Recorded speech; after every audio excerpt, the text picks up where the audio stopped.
Hello, my treasured stars. How are you today? This is Shakirat Kuti again. Today, I just wanted to throw in a little bit of video for everybody to see. Um, as usual, I usually do a live video, but today this is just going to be a short minute video which I'm gonna be posting.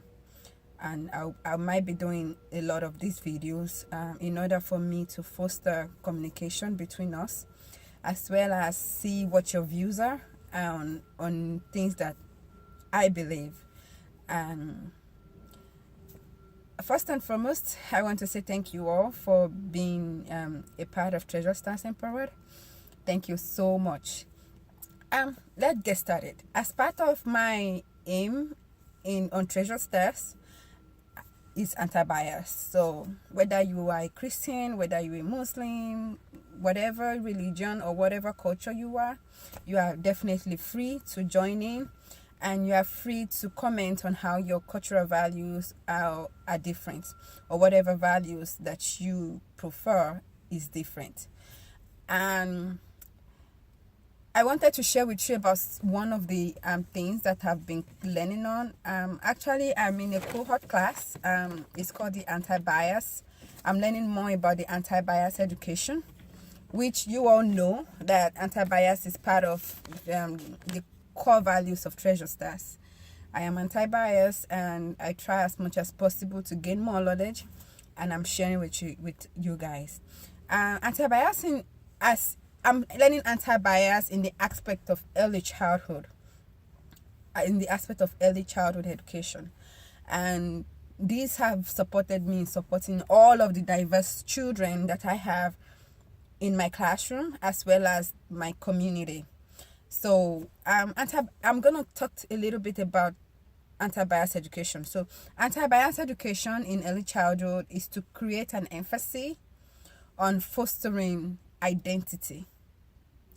So it's just to value or validate your identity, encourage relationship across the differences, and also strengthening critical thinking and developing activism. So there's so many things going on around the world, as you all know. There is cultural fights and all the different cultural differences, misinformation, misinterpretation of different things happening in the world. So anti-bias education closes the gap of differences in early childhood education. So it also helps to get clear about goals in the classrooms, as well as be respectful of other cultural or other cultural values. So to get started, I'm going to talk a little bit about I'm going to talk about a little bit on holiday. I know that we are not in the holiday season, which it doesn't matter. Right now, Muslims, we are going to be doing Ramadan. So Ramadan is a period of fasting. It's a 29 to 30 days period of fasting for Muslims. And I do know that the Christians as well have their own days for fasting. So how do we respect children in the class? Children who have to celebrate or perform a particular rite in their classroom without being denied of their cultural values and rights.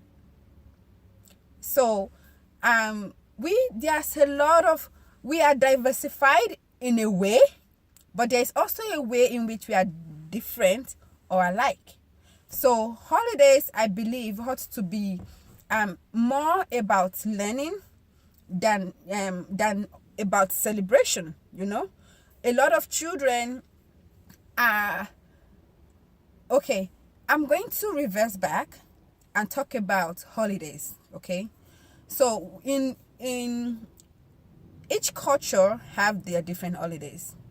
We have the Christmas, the New Year's, the Thanksgiving, and we have the Kwanzaa Hanukkah, Eid al-Fitr, Eid al-Adha. We have all of these holidays. But how do we ensure that children are getting all this knowledge of all these holidays around the world?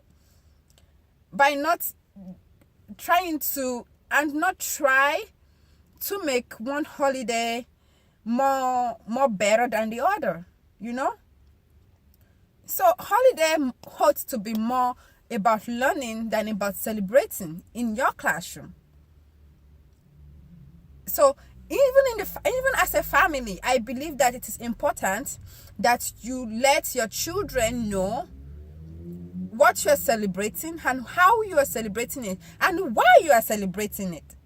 Because if they don't know, then they don't know the basis of what you are celebrating. So it is important that we as teachers help children to understand why they are celebrating a particular holiday. In addition, I want to extend my explanation by saying that everybody do not celebrate holidays or know a lot about their holidays in the same way. What I know is different from what you know. But how do we help children to understand that we all have our different values and how we celebrate these holidays in our classroom? So most importantly, I would like to ask everybody on Treasure Stars, what holidays are special to you? What holidays do you observe? What holidays do you celebrate? And how do you celebrate them? I would like to know before I further my conversation on getting clear goals about holidays in the classroom and in the family. I'm going to pause right now and I'll get back to you later.